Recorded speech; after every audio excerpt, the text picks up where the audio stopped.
One of the key challenges for generative AI is it's probabilistic. But as a scientist working in lab, you want deterministic, clear-cut answers. You also want proof. You want to validate your hypothesis.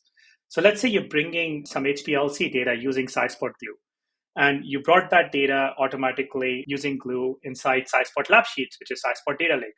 And once this data came in, you can obviously set up certain flags, and then generative AI can actually create a lot of dashboards for you. Now, these dashboards are probabilistic, but you also want to understand, hey, what is the mechanism that was used to generate some of these charts? So Scispot recently enabled this where you can actually see the Python code behind any widget or any dashboard that you generate within the Scispot platform.